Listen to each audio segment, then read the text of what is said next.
right? And here's where we're going to start is just real quickly, along the left-hand corner, along the left-hand side over here is my menu. And I'm going to click on the classes tab, all right? And so for most of our users, your rosters are coming in automatically from your student information system, all right? So that includes programs like PowerSchool and Focus and Skyward, and if we're not using directly with the gradebook, we may be using with Clever or ClassLink. So you don't have to worry about the rosters. And if you do, I'm not going to take the time to show this, but you can add a new class and you can add the students to your to that class. And you click on support and type in class, and there's an article to cover that. But a couple of things here. The students are assigned a pad ID. So that's the clicker number that they have. All right. So I'm going to, if we've got a physical set of clickers and I'm live in a normal classroom setting, the students would walk in and they would grab their clicker, and we're going to use the clickers today. So Charles is always going to have clicker number 15. Tom is always going to have clicker number 1. All right. This is also the place where we print up the bubble sheets. So I'm going to I'm going to print for all of these students we're going to do just a 20 question bubble sheet, 4-part multiple choice. There the bubble sheets are. Now the bubble sheets are tied to a student. They're not tied to a specific test. So a lot of our schools will print up a class set of the bubble sheets, and they will laminate them or put them in a sheet protector, all right? And you can use a Vis-a-Vis or Expo marker. So we can save money on paper and printing if we laminate the bubble sheets, because Anthony can use this bubble sheet in my class all year long, all right? The bubble sheets, we can get glare in that scenario, so we usually recommend kind of propping them up against my computer screen or something so that I can easily eliminate the glare. I can grade with my document camera, my webcam, or my phone, Android and iOS, to grade those bubble sheets. We'll get to that in a little bit, but I just wanted you to see the class roster, the clicker numbers, and where the bubble sheets came from. So I want to set the stage now as I'm starting class. All right. I want to, as I teach in class, I want to get feedback and I want to engage my students, and I need the engagement now more than ever.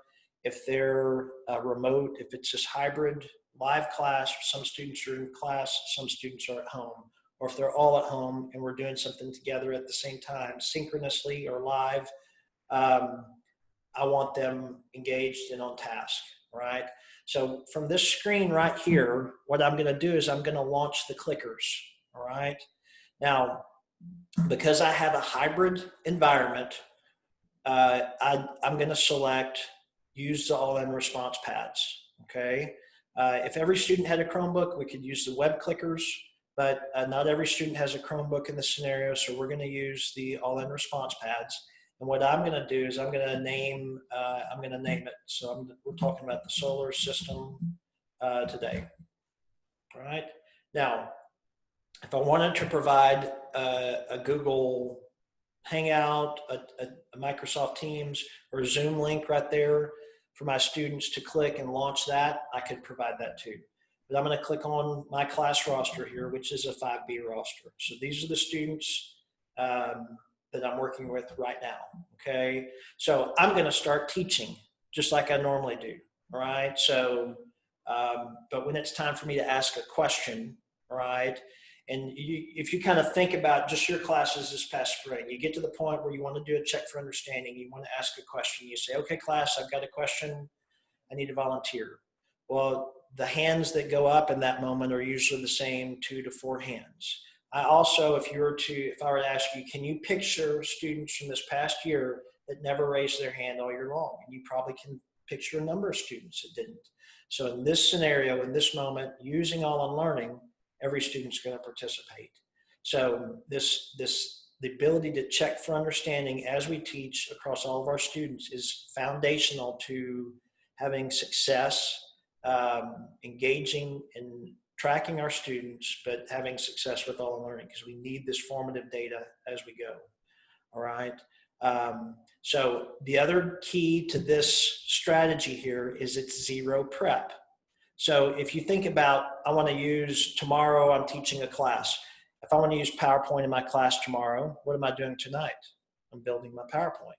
If I want to do a Kahoot or quizzes or something like that, it has to be prepared in advance. With All in Learning, what we're going to do is we don't have to prepare it in advance. So this launch clickers, all right, has turned on the clicker bar, and I can click start question, all right? So I'm going to verbalize a question to the class. So, all right, class, I've been teaching on the solar system, and I've shrunk the Earth down to the size of a golf ball. So if the Earth is the size of a golf ball, how big is the sun? So our massive Earth is the size of this golf ball I'm holding in my hand. Is the sun A, my desk, B, the dumpster behind the cafeteria, or C, a school bus? So I've verbalized this question to the class, and what the students are going to do is they're going to click in their answer, all right? So you see the responses coming in. So those students have answered the question. If I want to change my mind, I can, like student 5 is. If I enter the same answer again, it'll flicker green. So those are the students that are in front of me. What I want to show next is I want to show what a student that's remote, what they will see and how they will participate, okay? So when your students, if we're working with your district on, with your student information system, with your grade book, the students can enter their email address and they can set up their password. If you're using Google, all right, if you're G Suite, they can just sign in with Google right there. But the students can set their password, etc. So Tom is logging into his class right now. So the students that are remote, what do we see here? Well, he sees solar system today, and over here it says launch clicker. So he's going to click launch clicker. So now what does he have? He has a web clicker, all right? So I am going to, as Tom, I'm going to click and answer that question. Now it says that he's clicker pad ID 1, okay? So do you see pad ID 1 has responded there? I'll move it down. If he changes his mind, you'll see that it changes colors there. So this is live instruction, live assessment, multiple sites, everybody's participating, all right? So what I'm going to do is I'm going to click in question. So I just taught on that for 10 minutes. This is not the bar chart that I wanted, but as a teacher, when is this data most valuable to me? And everybody said, right away, immediately. I want to fix it right now. There's no reason to let this misconception linger, all right? So what I do with All in Learning is I'm going to click on the correct answer. So the correct answer was C, the school bus, right? So if I'd taken the clickers out of it, and Luca raises his hand and he says, I say, what's the right answer, Luca? And he says, it's a school bus. I say, great job, Luca. Class, does everybody understand that? And all the kids shake their head, yes. Are there any questions? And they shake their heads, no. So in that scenario, everybody's agreed with Luca, and I think we're in good shape. What this shows me is that 30% of the class got it right, 70% of the class missed it, and I should reteach that, okay? Now, because the students have the same clicker or they're logged into their account, I'm tracking everyone's answer on every question. So at the end of class, I get a report and I see right away, here are the students that struggled today. And I know that without grading any papers, and I didn't have to prepare anything in advance. So I can reteach in the moment, but I'm tracking behind the scenes to see who are the students that need help right now. So that's the whole purpose of what we're providing here, is to give you in the moment data. It's a great way. Can I do warm-up activities? Yes. Can I do an exit ticket at the end of class? Yes. But right now, what I just did was I just taught and I got immediate feedback, and I'm able to track and engage, track that as we go, okay? So I'm gonna show another example here. This time I'm gonna go to Brain Pop, all right? So this clicker bar now can take, and we can form a question for anything that's on the screen. So this, what I'm showing here can be anything that I want it to be. If I've got my document camera turned on, I could be writing something under my document camera. If we're watching a video, I may tell the class, hey, everybody, we're gonna watch a video. So everybody goes, yay, we can take a nap. And I say, be sure to get your clickers or log into and launch your clicker. So everybody's gonna answer this question, right? And I'm going to get, so I want Tom's going to participate. He's remote, all right? He's going to participate and answer that same question, all right, that everybody else did. So I click on the correct answer. 78% of us got it right. So 22% of us missed it. And there was a misconception there, and I can address that if I want to, okay? So what's nice is resources that you already like and use, you just keep using them. So you don't change anything about that. So you have videos, you have websites, you have documents, you have resources that your district is pointing you to go and use. You don't change anything about this. And if I have students that are remote, how important is it that they stay on task, they stay engaged? And this helps me engage them, and it's very simple to do that.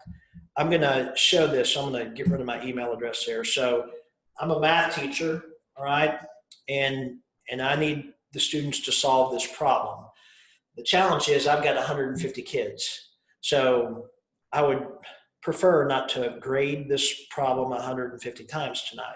So how can I go about doing this? Well, I've given the students a problem to solve, but I'm not showing them the answer, right? So what do I want them to do? I want them to get out a piece of paper. I want them to solve it. And then when they're done, what I'll do is I'll give them their answer choices. So once everybody's finished the question, I'll say, okay, everybody grab your clicker. All right. And we're going to answer that question. All right. So D is not here or needs help. Tom's going to answer the question, of course, and he clicks in his answer.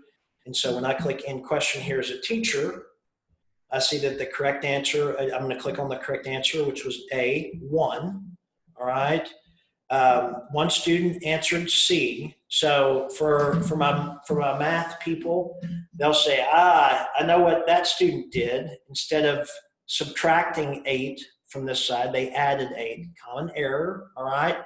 But if I've got 150 kids and I give them 3 problems to solve, and I have to grade all that by hand as an exit ticket or homework, guess what I'm not going to remember? I'm not going to remember the 1 or 2 students that answered C. All I'm learning is going to tell me who it was, so I can go fix that problem and help that student right away. Okay?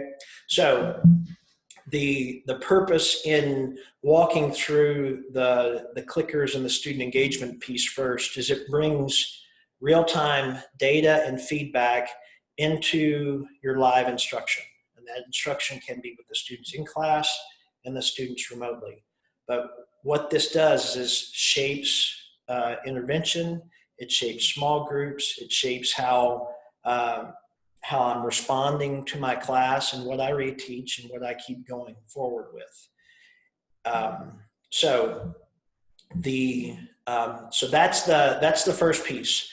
If I could, a lot of times teachers will say, well, how often should I use the clickers? And I jokingly answer, only use the clickers on days where you need student engagement, formative assessment, and data.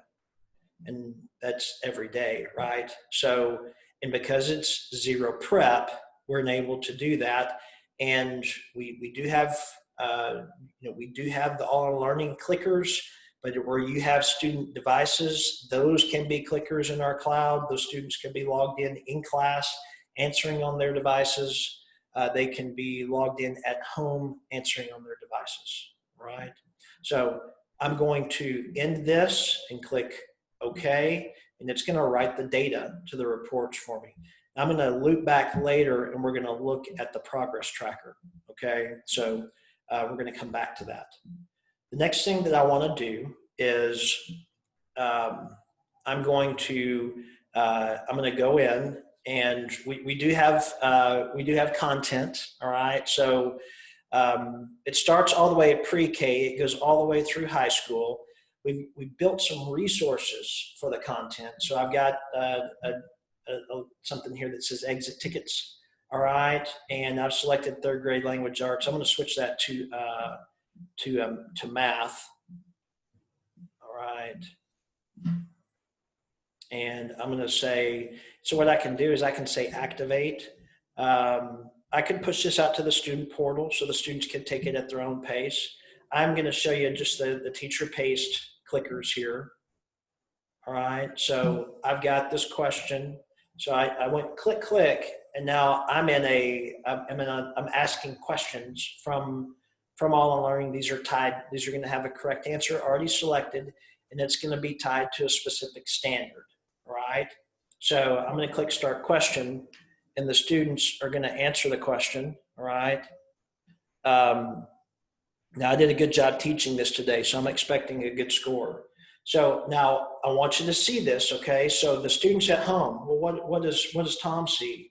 So I need to go here, all right? And so Tom sees, oh, teacher's launched an exit ticket just now, so I'm going to click launch clicker. So what does Tom see? He sees the question just like all the other students do. He clicks on the correct answer just like all the other students do. So this uncharted waters that we're going to be in this fall, what do we need? I need that engagement. I need data. I need feedback from my kids, and I've got to be able to track them, right? And so that's exactly what we just did. So I'm going to say in question. All right. So I've got some work to do, right? But I want to know that right away.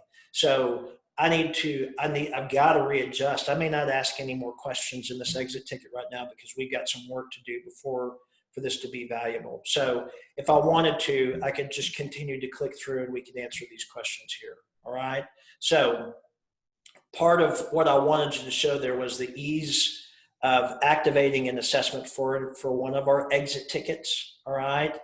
But the other thing I wanted you to see is, what does the student see when I do that at home? So that student at home would see that on their device just like you saw it there. So I'm going to click in session and OK. All right. So there are and I can add that to the progress tracker. I'm going to come back to that again in just a minute. Right. So what I'm going to do now is we're going to shift. And I'm going to go in and I'm going to create, I've got an assessment that I want to give my class. I have this assessment. I've used it for the last 3 or 4 years. So with All in Learning, what I want to do is I'm going to create a key to match that assessment.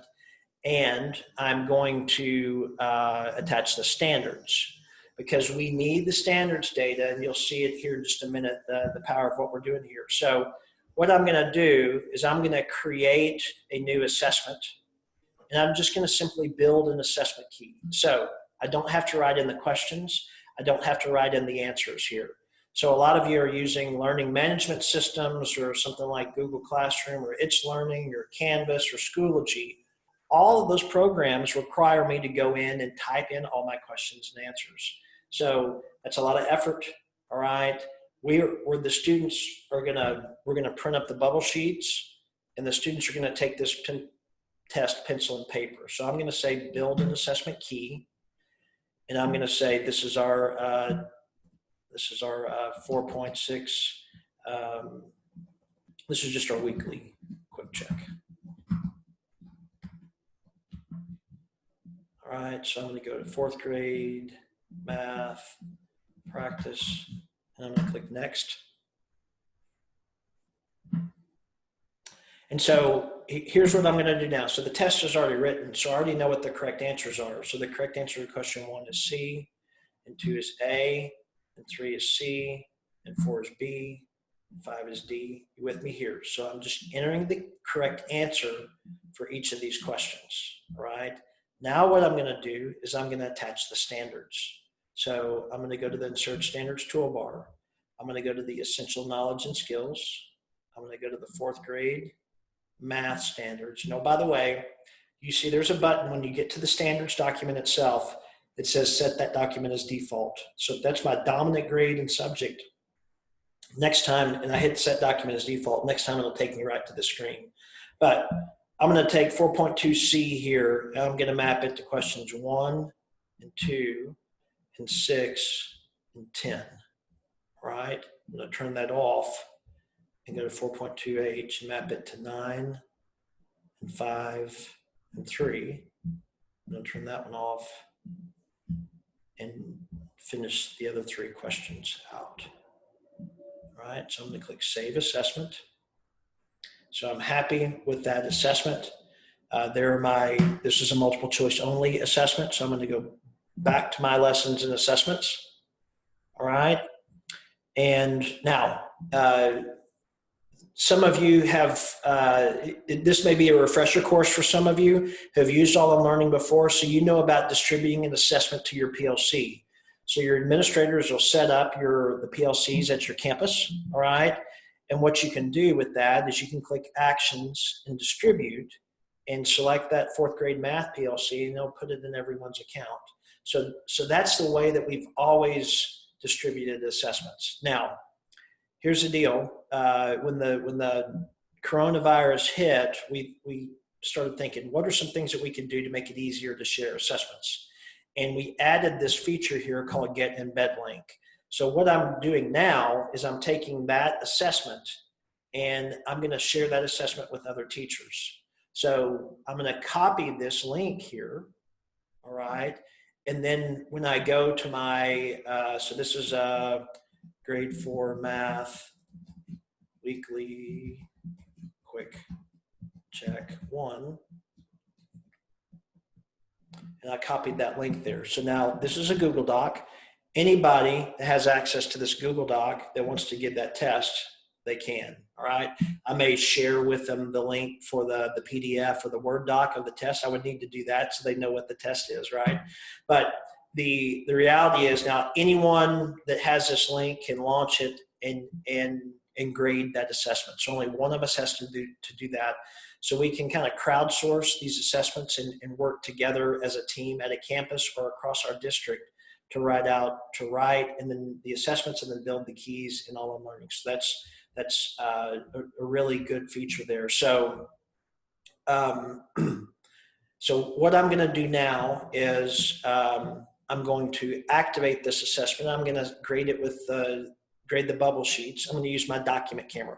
A lot of teachers will use their phones, all right? So we have a teacher app. It's called Assist.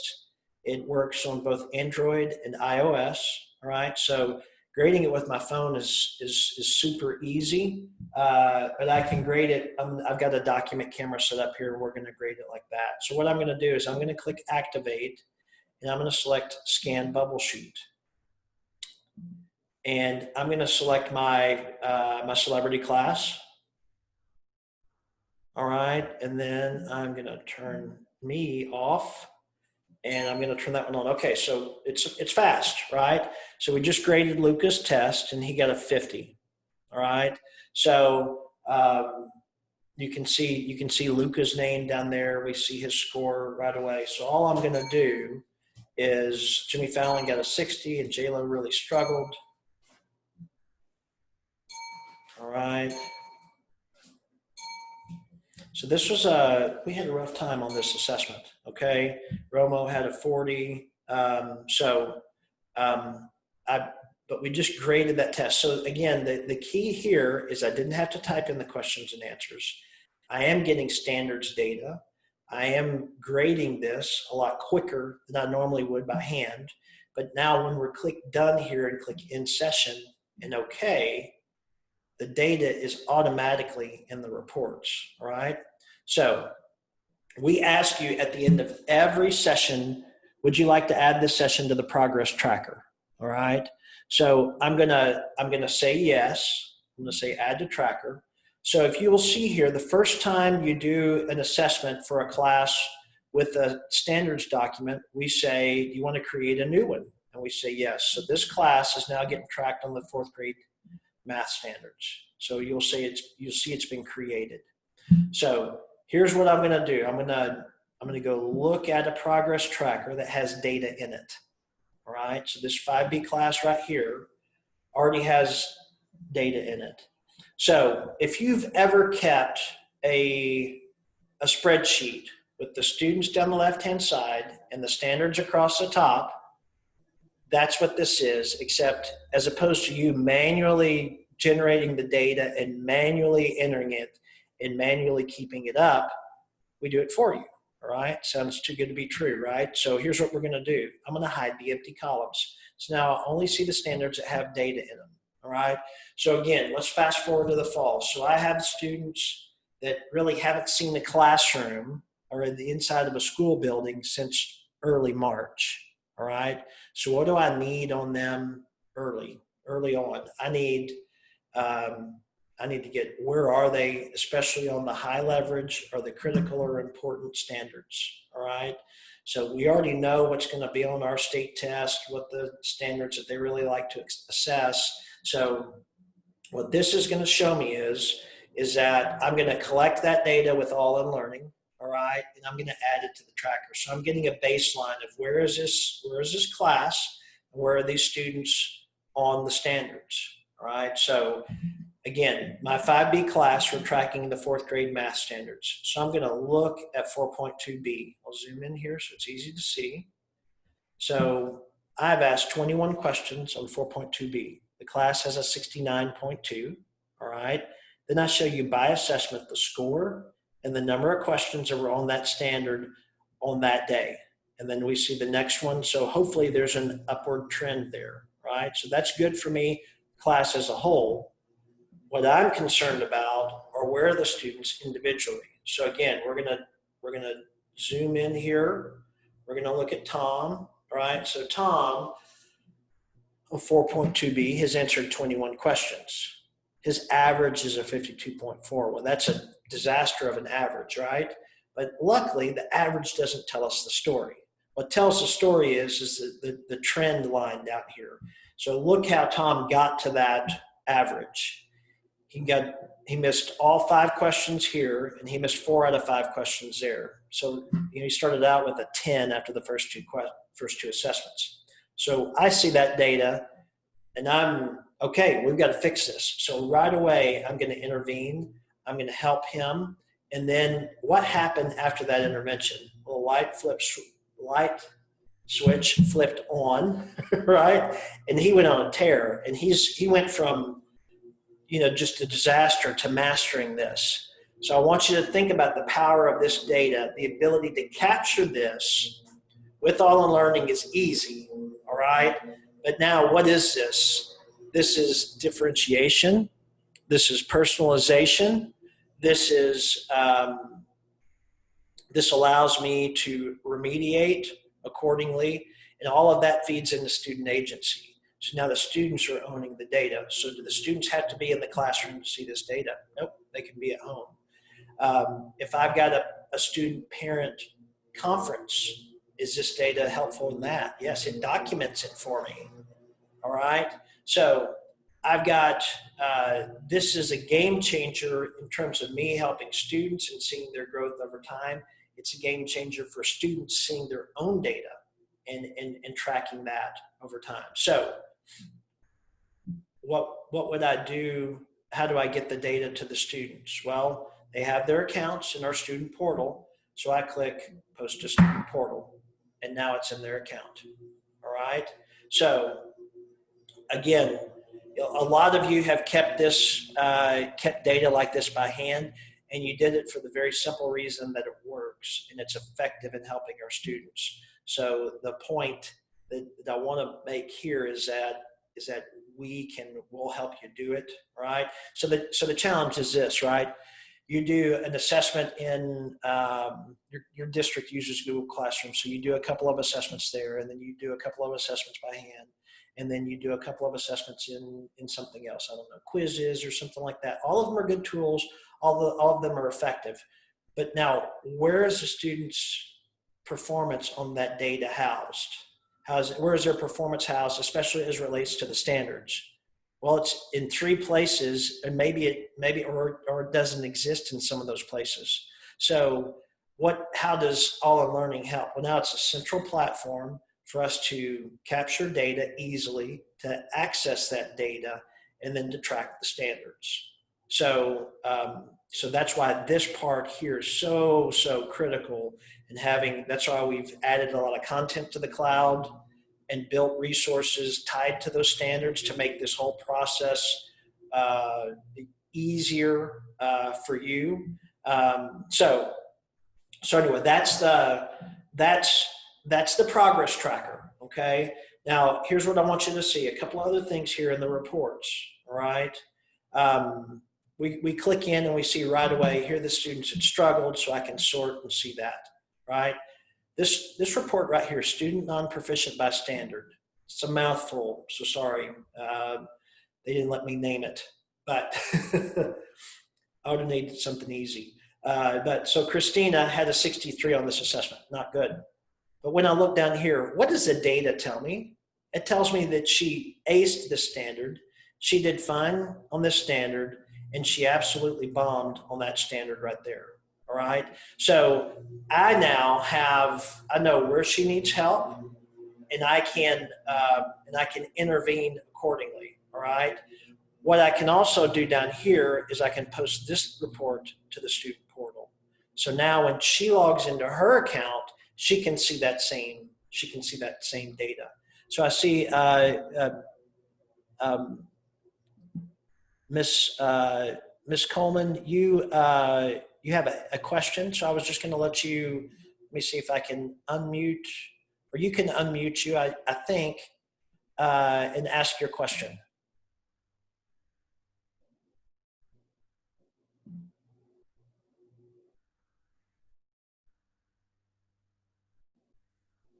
I apologize. I made an error. Oh, no worries. That's great. Well, no worries at all. Okay, so I thought maybe that was just a high five. You were giving me a high five on that, weren't you? I was.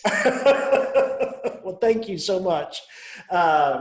So real valuable report there. A couple other reports, just so you can see them. I'm just going to go one tab over to the item analysis.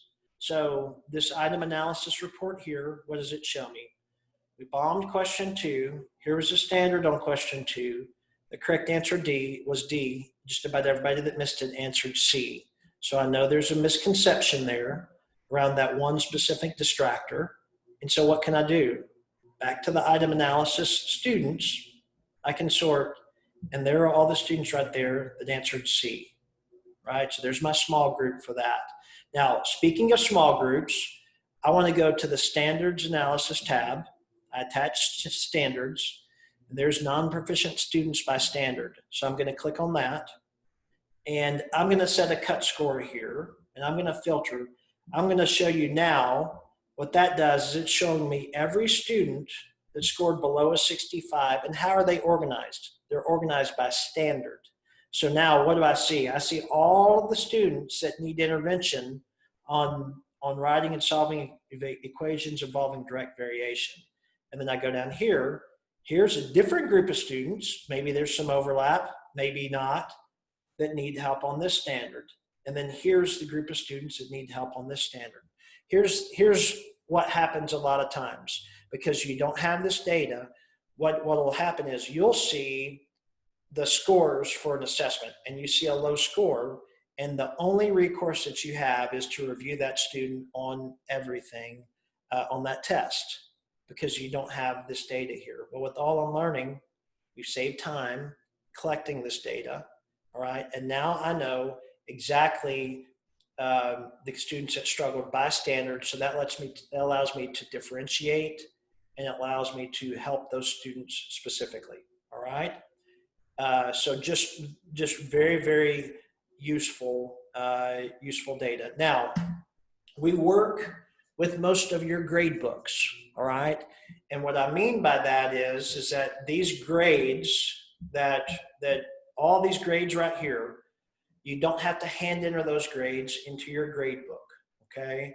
So what we can do is we can go to Actions, and we can go to Export, and there's a button there that says Export to CSV. So if you're in a district and you use, let's say, the Texas grade book or the Teams grade book or Pinnacle or whatever it is, well, we probably, in working with your district, already know that. So this export right here is already compatible with the grade book that you're using. So when you click export, it's going to dump that file out of All in Learning, and it's going to have it in a format that's ready to go with your grade book. So when you go to your grade book, you can create that assignment, all right? And then there'll be all of them have a little bit different variations, but it's basically the same thing.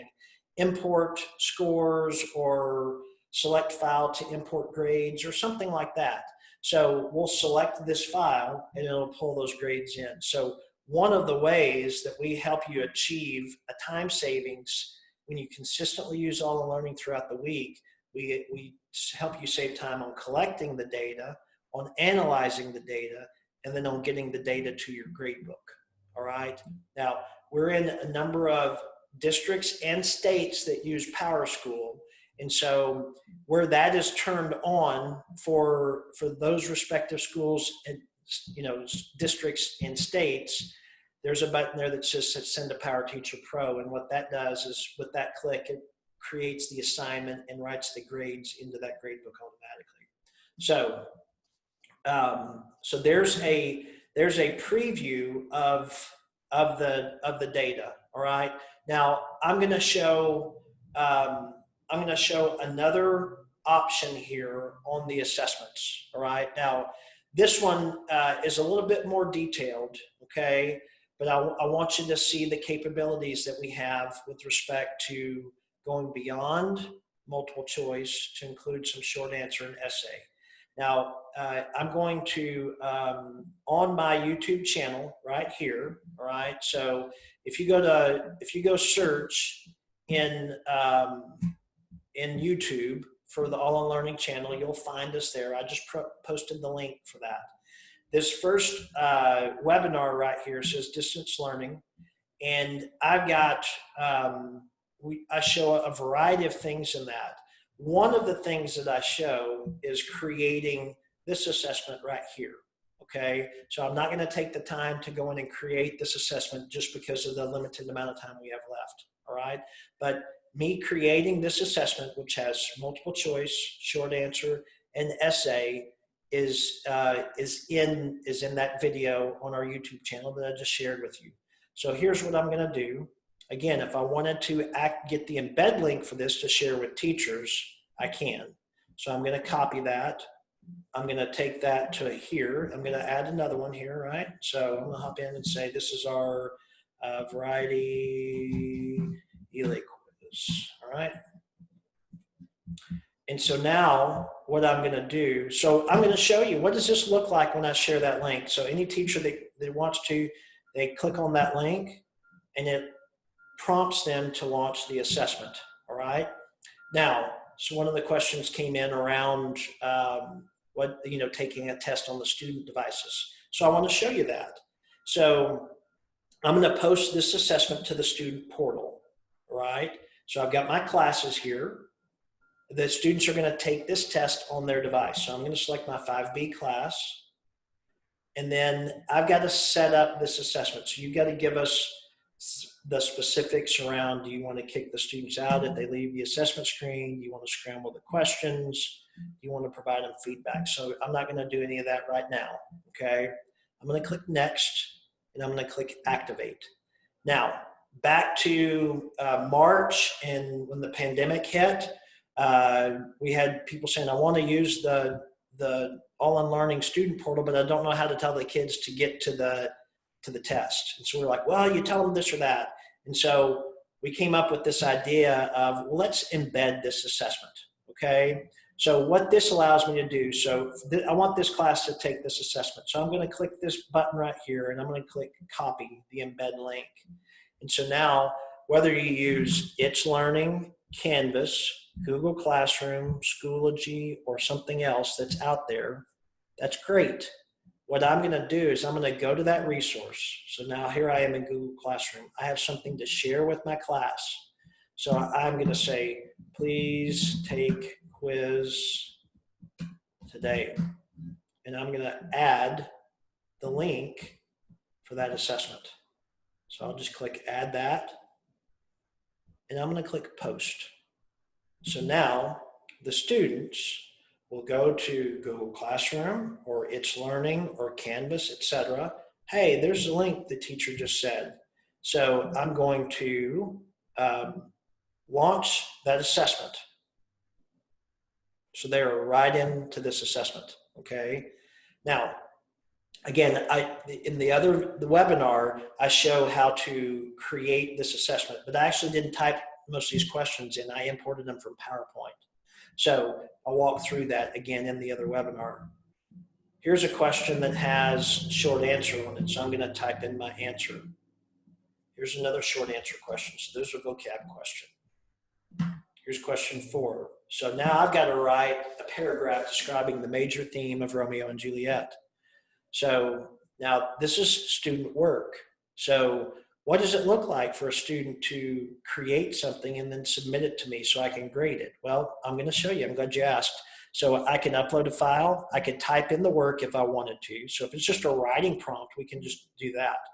I've actually created a Google Doc already. So I'm just going to sign in to my Google account. I'm going to find Romeo and Juliet, and I'm going to select that. And now that's been submitted. All right. So I'm going to go to question 5 here. Now, what did the teacher tell me to do here? Solve for X and show your work via an upload picture or file. Okay. So now I've got to write that out. I'm going to solve for X. I'm going to go through and write that out. And then I'm going to upload a file.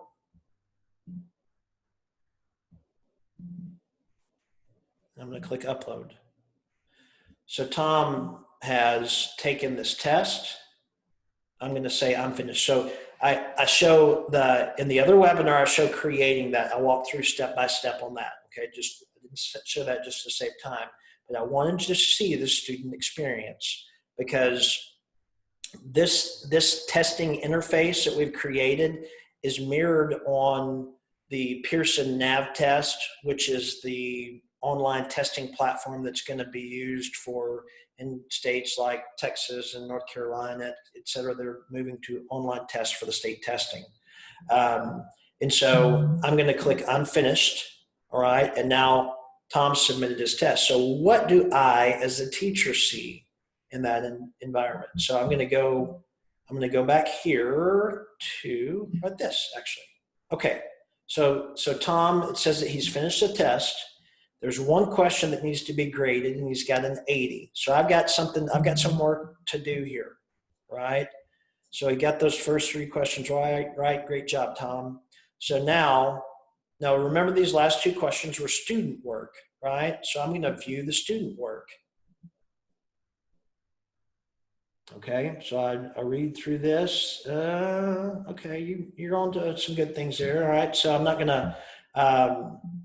So what I'm going to do now is I'm going to pull up the rubric to grade this, right? So you